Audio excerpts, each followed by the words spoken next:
Now, I thought that hate was too strong of a word at the time. Angel Reese is damn sure jealous of Caitlin Clark. She's got a lot of anger. She has a lot of resentment towards the Great White Hope. But I thought the bitterness was professional. I thought Angel Reese was jealous because Caitlin Clark is a mainstream draw. What occurs when a WNBA icon shifts from rivalry to hatred? Angel Reese's fiery TikTok has stunned fans and left her future in serious doubt. Could this destroy her career? And why is the league staying silent? Hey, right there. There's the picture.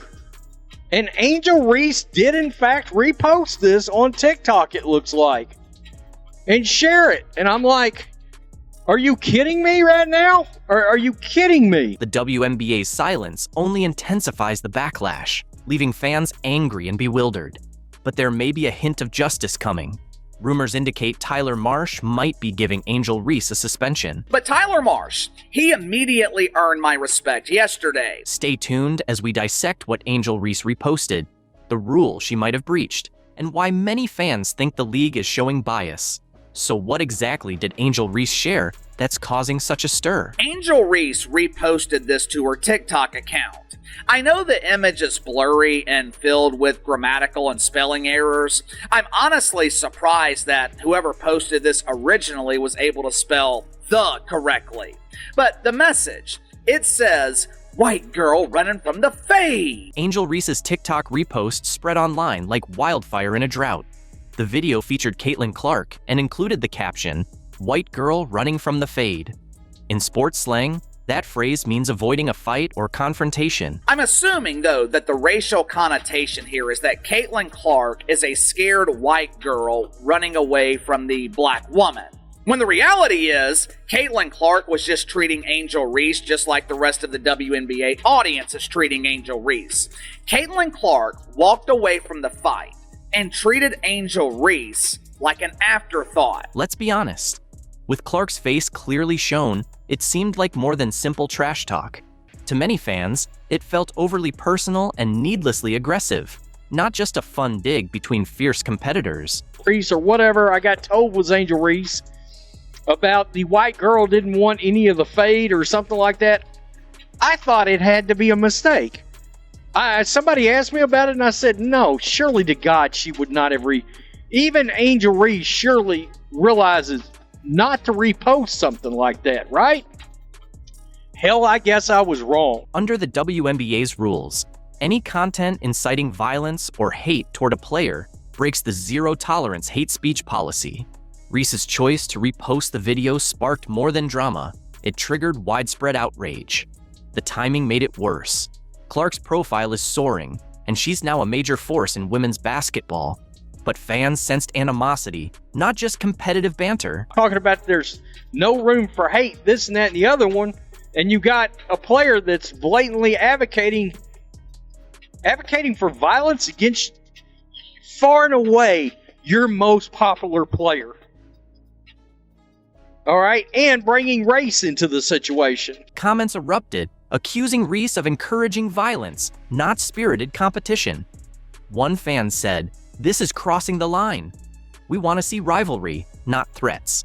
Another added, "You're supposed to be a role model, not someone who promotes this behavior." Mutual respect has been replaced with disdain. And judging by Angel Reese's own TikTok account, it appears that it could be racially motivated. The backlash didn't end in the comments. A sports podcast analyst said, "This isn't rivalry, it's a direct call for conflict." That response only escalated things. The debate shifted from whether Reese's post was edgy trash talk to whether it promoted something darker. People began to wonder if this was about basketball or something more troubling in the sport. The WNBA's silence made it worse. The league enforces strict social rules. Yet Reese's repost appeared to cross a line. Fans waited for action. None came. But when Fever fans were called out for racism, the league responded fast. That raised questions. Was Reese shielded due to fame? Was the league dodging race to avoid outrage? The silence made things feel more tense and unclear. Right here, Angel Reese cries about racism that never happened, then goes on and reposts openly racist TikToks. This is why the WNBA is a joke and not only allows but encourages racism against white people. Speculation spread fast. Some fans believed Reese's fame was protecting her from punishment, while others pointed out the WNBA had acted quickly in past cases. So why not this time? The league's silence spoke volumes, whether planned or not, leading people to wonder if the rules are applied fairly. To add fuel to the fire, even when Outkick's host voiced worries, the WNBA stayed silent. My boy over at Outkick, Bobby Burack, who's a hell of a good journalist, did reach out to the WNBA. Right here, I asked the WNBA if they had a comment on Angel Reese's racist post on TikTok about Caitlin Clark. The league had no comment, nor would it address Reese suggesting she wants to fight Caitlin Clark. So much for, quote, zero tolerance for hate. This controversy doesn't just damage Angel Reese's reputation, it shines a harsh light on the entire league. Women's basketball has worked hard to grow its fan base and gain respect, but drama like this can drive fans away. If rivalries become toxic and the league seems uneven, it's not only the players who suffer, it's the sport itself. Fans want honest competition and fair treatment, not personal attacks and favoritism. With the WNBA still silent, frustration only grows louder. The silence is causing a bigger problem than the original post. It leaves everyone wondering, is this a one-time error, or is there a deeper issue in how the league manages its top stars? And the WNBA is going after and lecturing Indiana Fever fans in this investigation? Are you trying to tell me Angel Reese is not going to get suspended for this, not going to get fined for this? Or is the WNBA too gutless to stand up against things like this, even if it is against a white woman? All eyes are on the WNBA's silence. But what truly angers fans is the feeling of a double standard. The league has strict rules on hate speech and player behavior, yet this time, enforcement seems missing. The difference from past cases is impossible to overlook. Angel Reese posted this on TikTok yesterday. Here we are, 24 hours later, and I have yet to see the WNBA launch an investigation. Well, that's strange. Correct me if I'm wrong here. Wasn't it last Thursday that the WNBA launched their No Space for Hate campaign? The WNBA quickly rallied behind Brittany Griner within hours of her detention in Russia, releasing statements and launching social media campaigns in her support.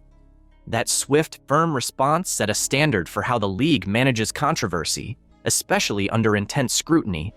So when Angel Reese's post blew up online and the league stayed silent, people took notice. Sports fans are going to go after Brittany Griner over that. They're going to heckle her over that. I heard that yesterday and was like, are you kidding me?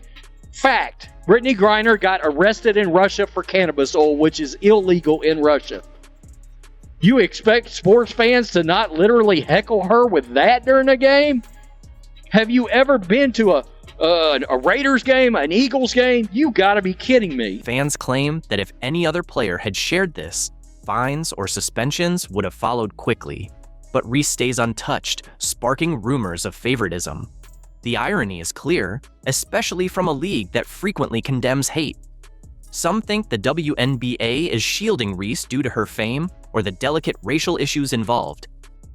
And now we get word from the coach that Angel Reese is going to have a modified role. Did you see the chaos happening with Angel Reese and the Chicago Sky? Coach Tyler Marsh just changed the game completely by shifting the focus to Camila Cardoso, pushing Angel off balance and all the way to the bench.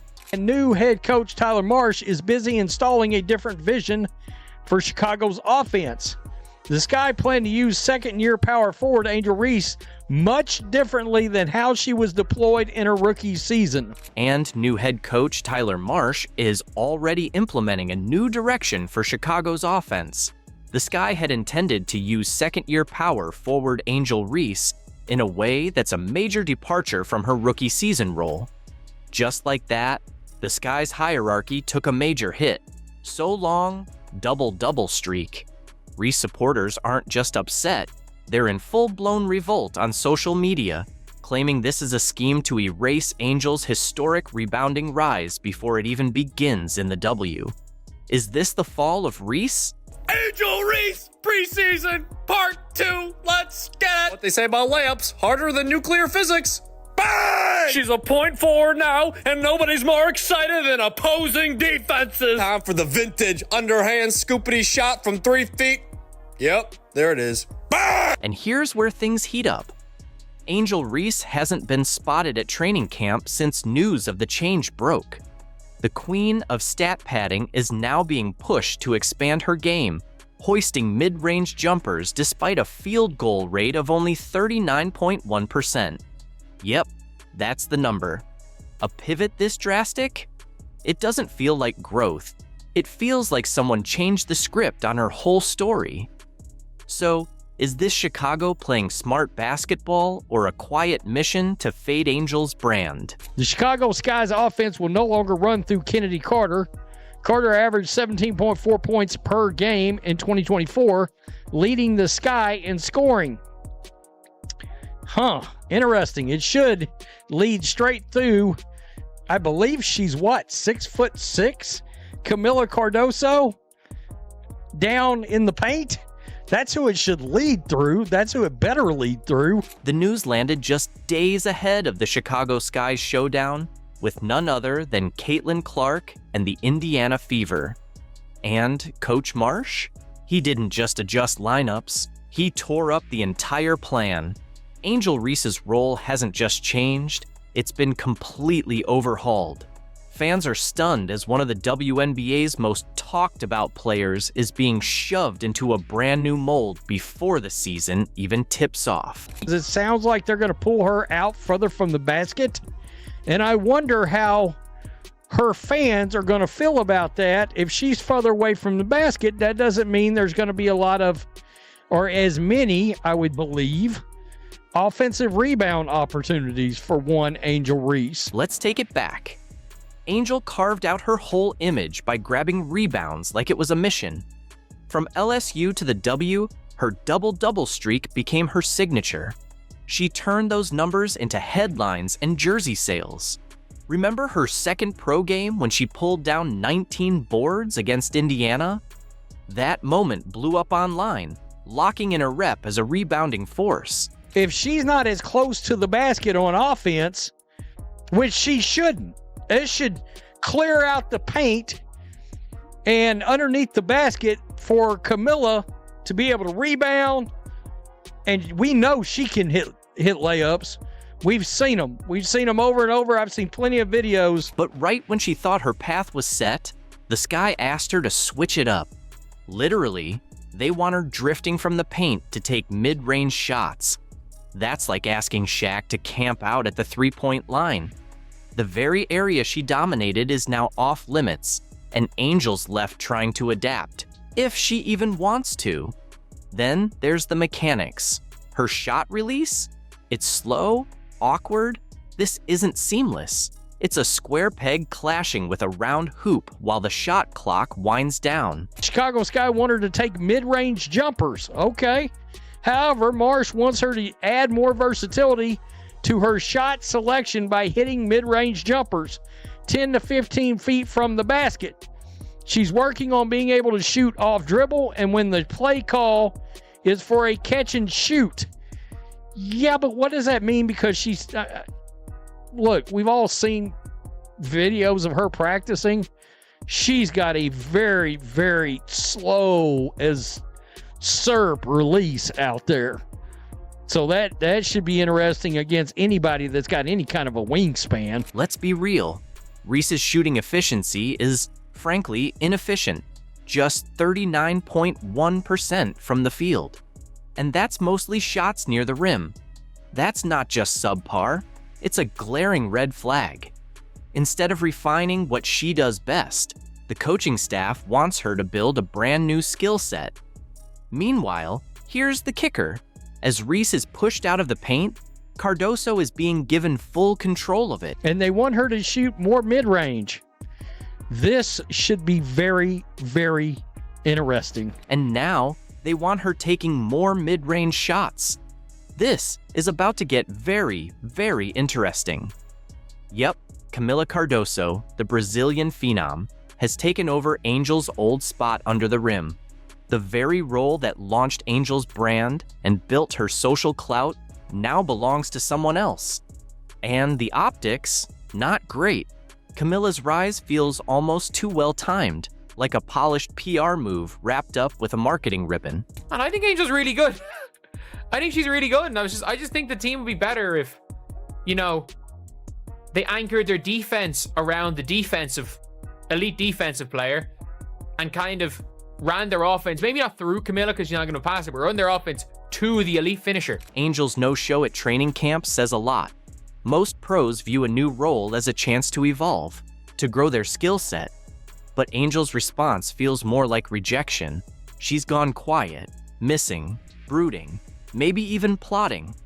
Whatever it is, the message she's putting out doesn't scream teamwork or flexibility. Per Julie Poe of the Chicago Sun-Times, Reese has yet to post up at training camp as she learns the new role for the offense. Oh, this should be very interesting. Quote, for Reese, that means adapting to a modified role that will tap into her full potential as a stretch four. Let's be brutally real. This isn't Angel letting go of her strengths. It's her resisting growth. In today's league, having a dependable shot is the bare minimum, but she's holding firm. The Sky aren't targeting her. They're evolving with the game. A forward can't just crash the boards anymore. You've got to space the floor, generate offense, and keep the ball moving. Right now, Angel's game is stuck on loop. Rebound, put back, repeat. And when that formula's disrupted, she falters. The McDonald's sponsoring the first ever fry cook in the WNBA. Bag work is off the dollar menu, man. What is this junk? Happy Mother's Day to all the mothers out there. And most importantly, Mother Teresa, Mother Nature, and Mother 2. I'm watching because of me too. Did you know a croissant's most important ingredient is butter? Yes, butter. Butter. Butter pecan. The real conversation we need to be having isn't whether the coach made a bad call. That's the surface level debate, the kind that gets clicks and headlines. But dig deeper, and you'll see the real issue isn't about a single decision. It's about development. It's about potential. It's about whether Angel Reese was ever truly given the space, the guidance, and the tools to evolve into something greater, into the kind of player today's game demands. This isn't about disrespect. This isn't personal. This is about basketball at the highest level. And basketball doesn't wait. Her change in role isn't a punishment, it's a shift rooted in the direction the modern WNBA is heading. Today's game is faster, more fluid, and unforgiving. It's built on spacing, versatility, and shot making, especially from forwards. If you can't shoot, if you can't stretch the floor, if your skill set is too limited, then no matter how passionate you are, no matter how dominant you once were, the game will evolve, and it will leave you behind. So the real question isn't, was this fair to Angel Reese? The question is, was she ever set up to succeed in the first place? And going forward, can she adapt? Can she grow fast enough to reclaim her place in a league that's already moving forward without her? That's the conversation worth having.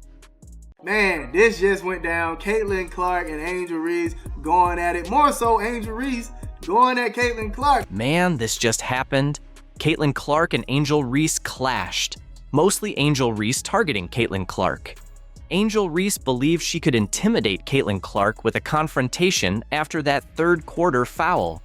Instead, she unleashed a triple-double beast who went on to dismantle her entire team on national TV. My goodness gracious. Destroyed the Sky in front of a sold-out 17,000+ fouled Angel Reese. Angel Reese loses her mind, tries to fight Caitlin Clark.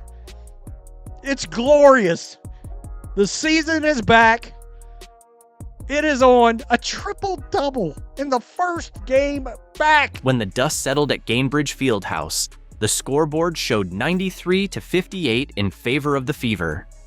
Reese faced a 35-point blowout, while Clark had just made WNBA history once more in the season opener. Talk about instant regret and a plan that spectacularly backfired.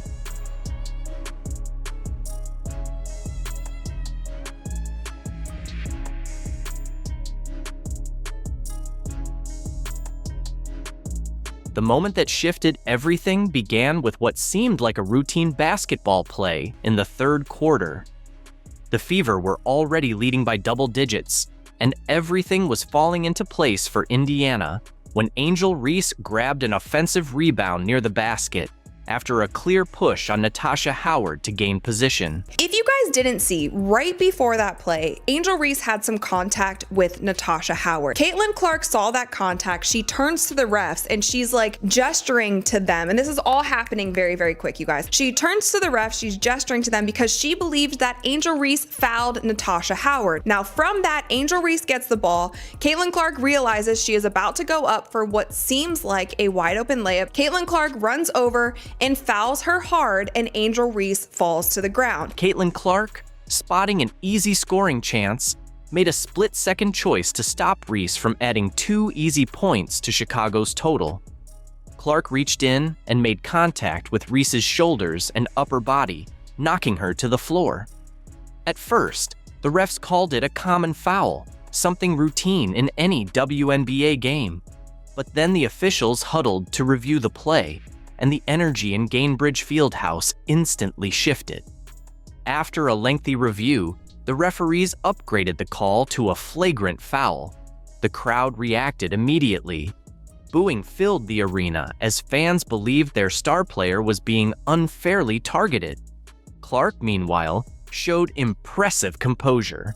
When asked later, she simply said it was a good take, foul with no malicious intent. Now, basketball 101, if somebody has a wide open layup and you have a foul to give, it is in your best interest to foul that shooter so that they don't get an easy 2 points. And what Caitlin said during an interview with Holly Rowe, she essentially said it was either Angel gets a wide open layup or we send her to the free throw line. It was a basketball play. There was nothing malicious behind it. I just knew I had to foul her hard. And that is exactly what it looked like to me. She went for the ball, she went across her body. Now Angel got tied up in it and she did fall down. Reese's reaction told a very different story. The instant the call was upgraded, she strode toward Clark with frustration clearly etched on her face. Her body language shouted confrontation, shoulders squared, jaw clenched, eyes locked on Clark. This wasn't just about a foul call. Reese was sending a clear message that she wouldn't be intimidated by the Indiana star. Angel Reese gets up, Aaliyah Boston shoves her, gives her a little stiffy. Hey, don't come at Caitlin. But look at her, Angel Reese upset. Oh my gosh. Hey man, this was hilarious. Look, Angel Reese was pissed. Look at her, she was still going out there a little bit. Look, took the jersey out. Well, what's going on? Look. Crew Chief Roy Gabayan later defended the flagrant call in the pool report, saying it wasn't a legitimate basketball play and involved unnecessary contact. But what happened next revealed exactly what kind of team the Fever have become. Aaliyah Boston immediately stepped between Clark and Reese, physically placing herself as a shield to protect her teammate. Boston's intervention earned her a technical foul. Yet that moment made something clear. This Fever team wasn't just Clark's supporting cast. They were a united front, ready to stand together when challenged. I thought Angel Reese and Caitlin Clark were cool. But I don't know, man. The way Angel got up, she was like, Look at her. Ooh. I mean, she was getting after it, fam. Oh my goodness.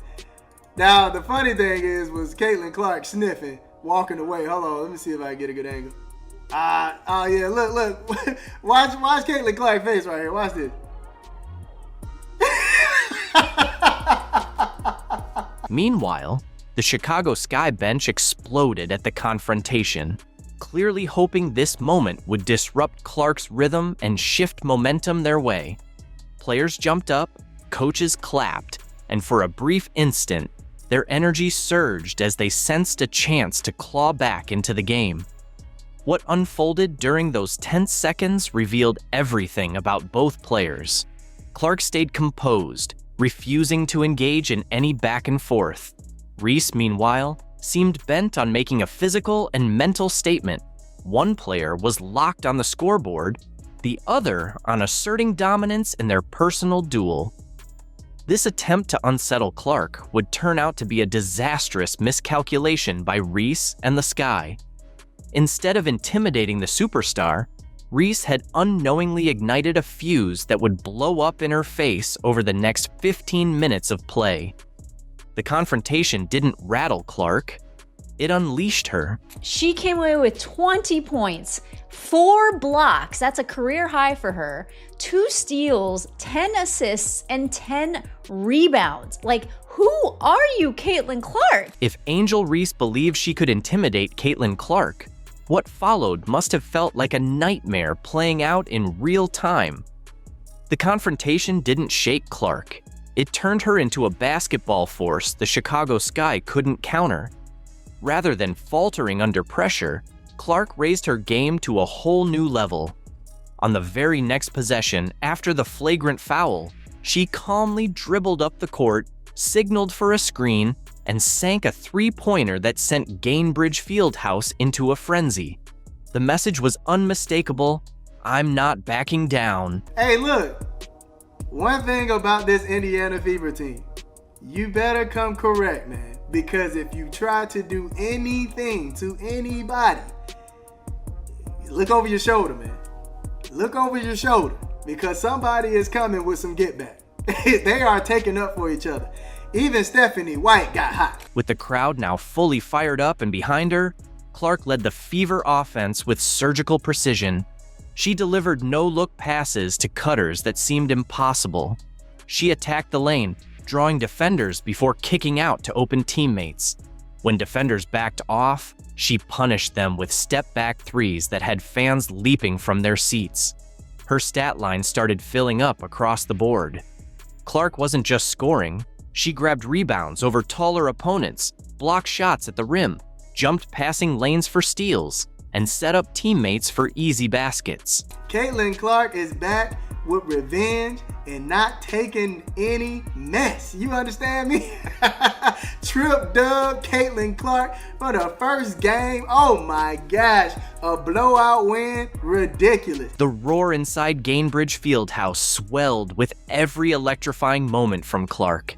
Every basket she sank, every steal she snatched, every relentless hustle play sent the crowd into a frenzy, an unstoppable wave of noise and passion.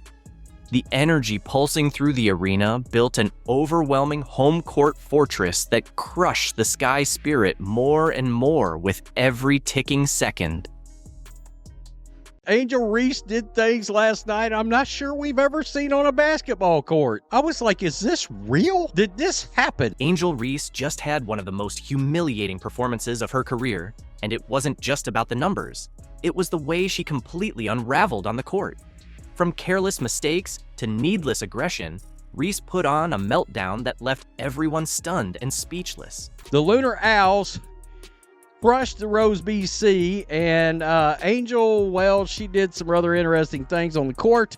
And Nephesia Collier, well, look now, one thing we could say, they are not afraid of Angel Reese and the Rose BC, because after hitting the game-winning shot, Nephesia had some real words towards Angel Reese. But the real highlight?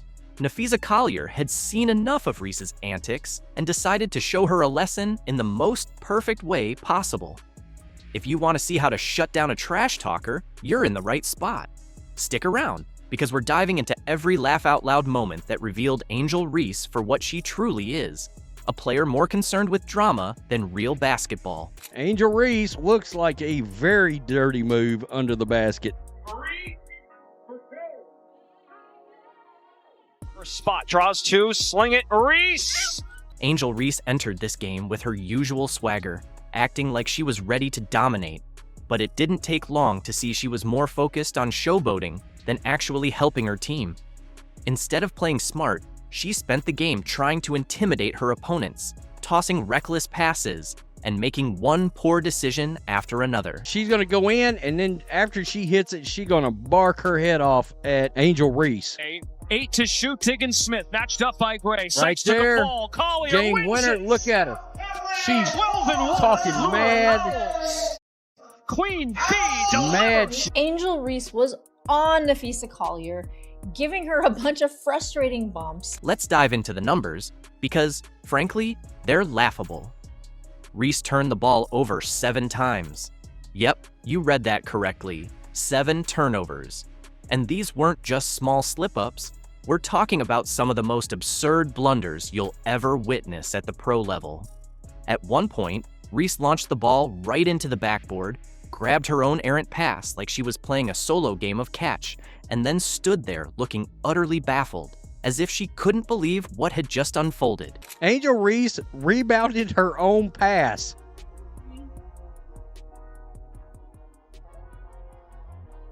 I saw this and was like, this can't be real. Angel Reese thought she was playing dodgeball out there. Reese's overconfidence really caught up with her as she launched some of the most absurd shots you can imagine, completely off the mark.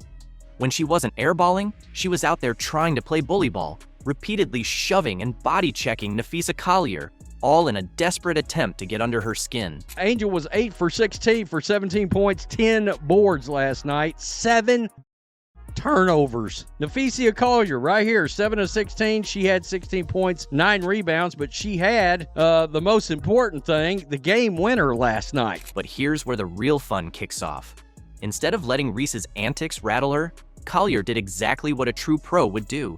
She stayed locked in, kept her focus on the game, and absolutely exposed Reese for the fraud she is. Every time Reese tried to get physical, Collier answered in the best way possible, by lighting her up on the scoreboard. I mean, Angel Reese is out there looking like a UFC fighter. If you're a hoops fan, if you're a basketball fan, and you watch this, I don't give a shit if you are an Angel Reese fan. You can't tell me this is not egregious. They're doing everything they have to do to sell this league. Angel Reese's desperation hit a peak when she pulled off one of the most awkward defensive plays of the game. Trying to muscle her way into position, she completely lost her balance and crashed to the floor like she was auditioning for a role in a B-movie. The best part? The refs weren't having any of it. No whistle, no foul. Just a cringeworthy moment that had fans facepalming. Angel Reese is the most unskilled basketball player in the history of basketball, in my opinion. She has no skills. She knows that she's not a very good basketball player. That's why she spends so much time half naked and taking pictures and promoting things that have nothing to do with basketball. Social media didn't hold back, quickly roasting her for that ridiculous flop. Fans were quick to point out that for all her talk about being a tough, physical player, she sure crumpled like a paper bag when it worked in her favor. It was another harsh reminder that while Reese loves playing the villain, she doesn't exactly shine when the heat's on. Instead of stepping up and asserting her dominance, she turned to antics that only made her look more out of her depth. This is Angel Reese, the content creator side. It's pretty clear basketball is her top priority. I cannot imagine how anybody could view this athlete in any other way. It's clear basketball is front and foremost. This is all helping with things like shooting better from the field and missing layups. She has no rhythm, just like she can't make a layup. Practice layups. OnlyFans incoming. Meanwhile, Nafisa Collier stayed locked in, letting her game do the talking. While Reese was flailing for attention, Collier was racking up buckets, showing why she's one of the best. Every time Reese tried to rattle her, Collier responded with pure skill. And just when it seemed like Reese's night couldn't get worse, she panicked and threw a pass right into an opponent's hands. Another turnover, another wasted chance, another embarrassing moment. I think Angel's more concerned about being an influencer, content creator, over being a better basketball player. This was her taking pictures, hanging out with some rappers and producers, etc. You think you could get a bucket in this format, full court 3-on-3? You know, think I can get a bucket? Yeah. If Angel Reese on my team, yeah. By the end of the game, the contrast between the two players was painfully obvious. Collier was the epitome of professionalism, calm, collected, and clutch when it mattered most. Reese? She was nothing more than an overhyped mess, letting her emotions control her every move. It was a night to forget for Reese, but for fans who've watched her antics all season, it was just another glaring reminder that she's nowhere near the superstar she claims to be. This loss wasn't just another tally in the column, it was the brutal exposure of her reckless, undisciplined play. While she's built a brand on trash talk and drama, games like this lay bare why she's nowhere close to the level of true stars like Collier or Caitlin Clark.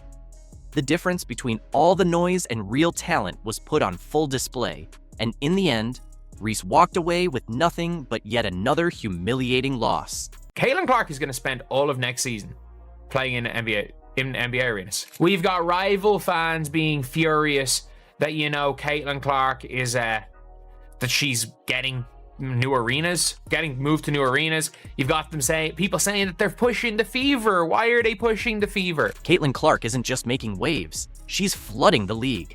WNBA franchises are practically abandoning their home courts like they've been hit with a fire alarm that says, Caitlin's coming. Teams like Atlanta, Chicago, Connecticut, Dallas, Las Vegas, and Washington, D.C. are all scrambling to larger venues just to handle the Clark impact.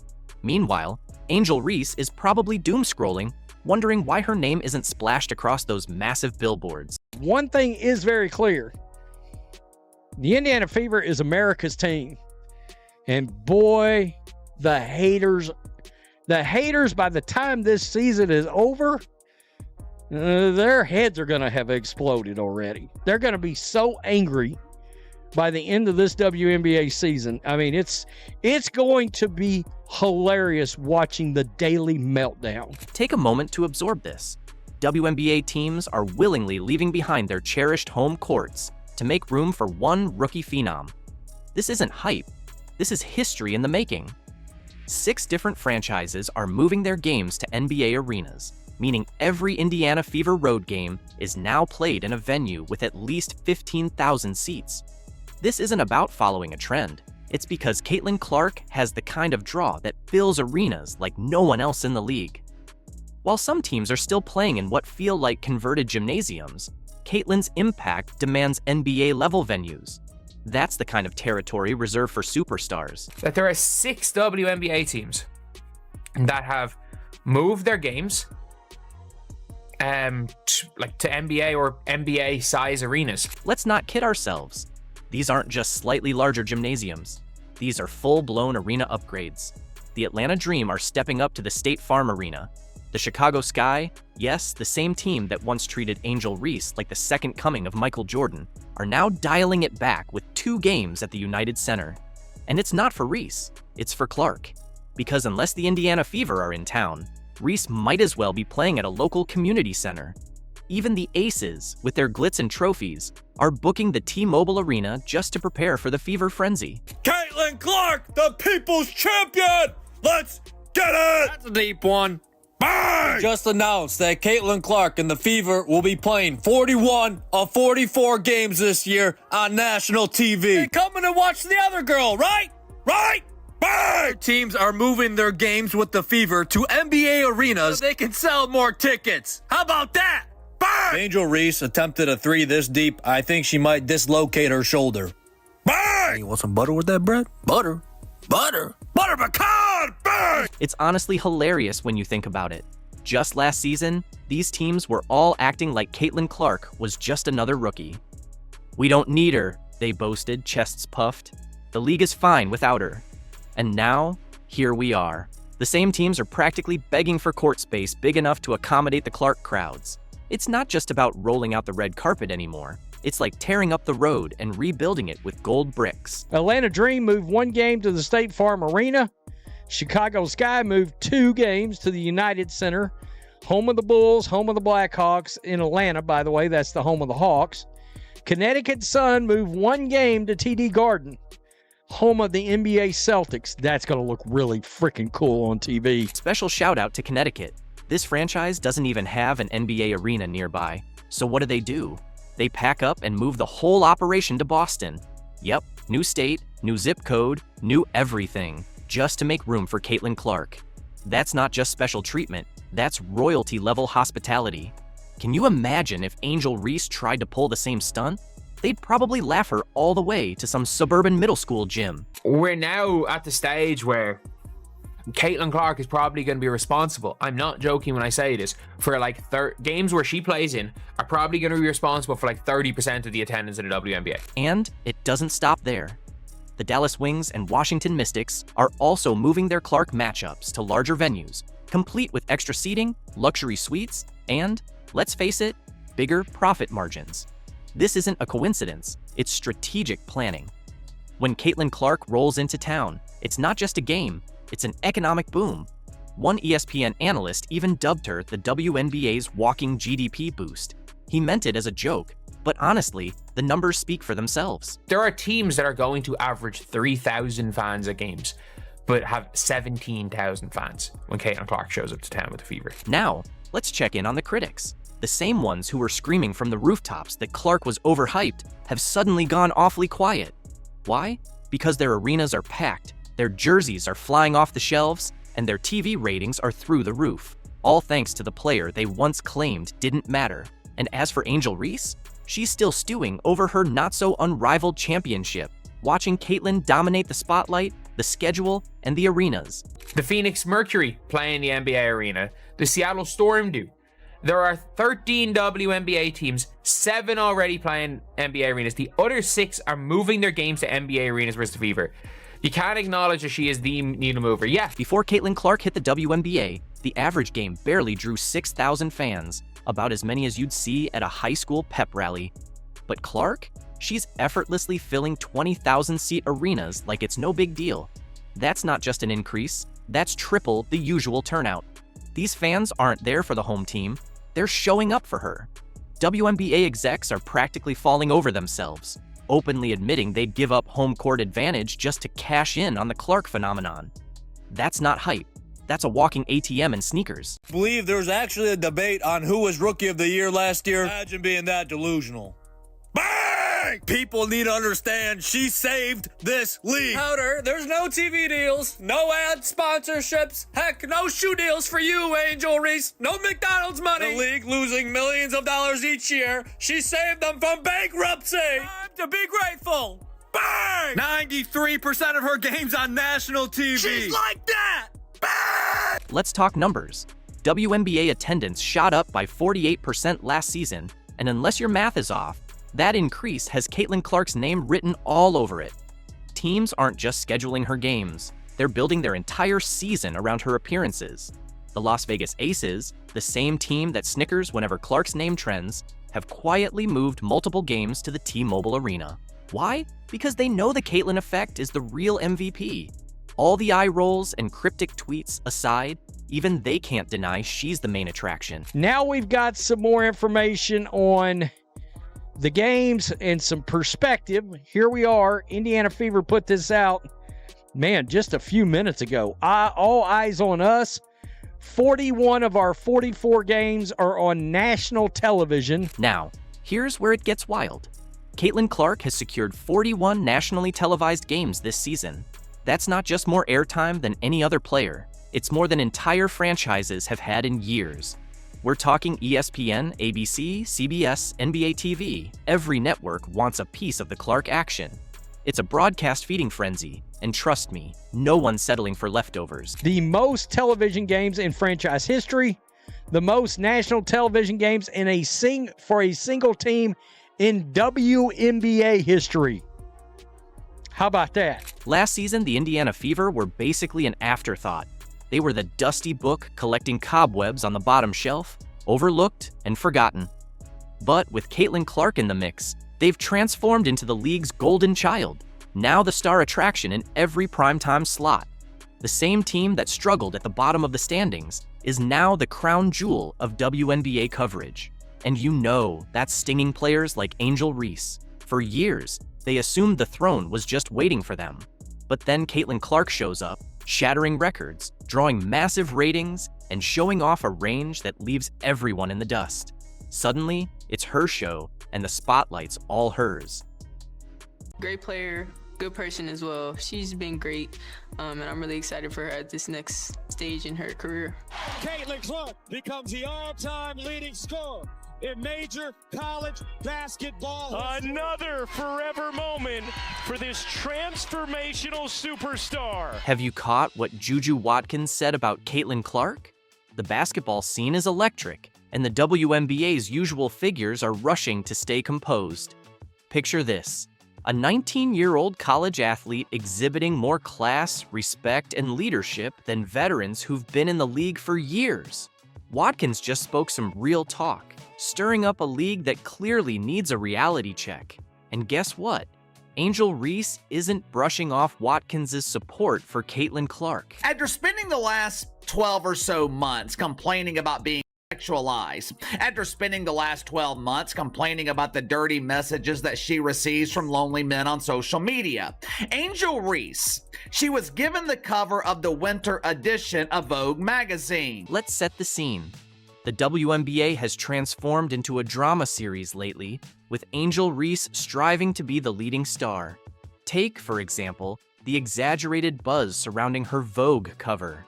You'd think she revolutionized the game based on how they're celebrating it. Angel Reese, who the media wants you to believe is the face of the WNBA, when at minimum, she is the co-star in this box office drama. Meanwhile, Caitlin Clark has just earned Time's Athlete of the Year, one of the most esteemed honors in all of sports, and the league barely took notice. It's almost laughable.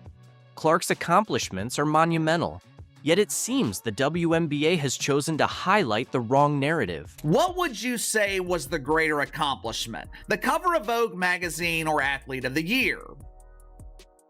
Without a doubt, Athlete of the Year is the far greater honor. So I am incredibly confused with the difference in response to Angel Reese and Caitlin Clark. Let's be real for a moment. Vogue is undoubtedly a significant milestone in pop culture, but it's far from the ultimate achievement. On the other hand, Time's Athlete of the Year is a worldwide honor that places Clark alongside legends like LeBron James and Simone Biles, athletes who have transformed their respective sports. The contrast is immense. One accolade celebrates genuine greatness, while the other offers a temporary spotlight. Reese's cover may be trendy, but Clark's award solidifies her legacy. You guys tell me, what would be the bigger accomplishment? Landing the cover of Vogue or being named Athlete of the Year by Time magazine? Not Female Athlete of the Year, I'm talking about Athlete of the Year, which means if you won the award, you were competing with legends like Patrick Mahomes, LeBron James, Steph Curry, Donnie Carr. And here's the catch. The WNBA seems unable to prioritize effectively. They're elevating Reese's Vogue feature as if it's the league's most significant event in years. Meanwhile, Caitlin Clark's remarkable achievements are being dismissed as an afterthought. It's almost humiliating to witness how they're manipulating the narrative, and Juju Watkins is not standing for it. All kidding aside, I am happy for Angel Reese. Judging by some of her comments, Angel Reese dreams of being a fashion icon, which makes sense. I mean, seriously, what child grows up with dreams of becoming a dump diver in the WNBA? What child grows up with dreams of playing pretend basketball in empty high school gym? What we're seeing isn't merely a difference in accomplishments. It's a prime example of how the WNBA chooses to direct its focus. Caitlin Clark is elevating the game to new heights, demonstrating that women's basketball deserves a place on the global stage. Angel Reese? She's preoccupied with garnering praise for herself. The distinction couldn't be more apparent. Regarding Caitlin Clark's latest extraordinary achievements, the WNBA has remained silent. It's almost as though they're intimidated by what Clark stands for. This isn't just any athlete we're discussing. Clark is a once-in-a-generation talent, a transformative force who's redefining women's basketball. Instead of honoring her as the superstar she truly is, the league is behaving as if she doesn't exist at all. It's ridiculous. Although I am happy for Angel Reese for achieving her lifelong dream of landing the cover of Vogue magazine and being viewed as a fashion icon, I thought the celebration from the media was a bit strange. Some might even call it hypocritical. So how did the WNBA react to Clark being named Time's Athlete of the Year? Oh, you're going to find this amusing. Instead of rolling out the red carpet or even sending a simple congratulatory tweet, they chose to ignore her. That's right, complete silence. It's as if they've slipped into an alternate reality where Clark's monumental success doesn't even matter. But here's where it gets really interesting. While the WNBA is busy pretending Clark isn't carrying the league on her shoulders, the broader sports world has taken notice. Clark isn't just being compared to her peers in women's basketball anymore. She's being mentioned alongside the biggest names in all of sports. That's a big deal, folks. And yet, the WNBA seems determined to treat her as an afterthought. Angel Reese was celebrated for landing the cover of some magazine that no one reads anymore, while Caitlin Clark, she was vilified. You'd expect the league to be thrilled about having a superstar who single-handedly fills arenas. We're talking about sold-out games wherever she plays.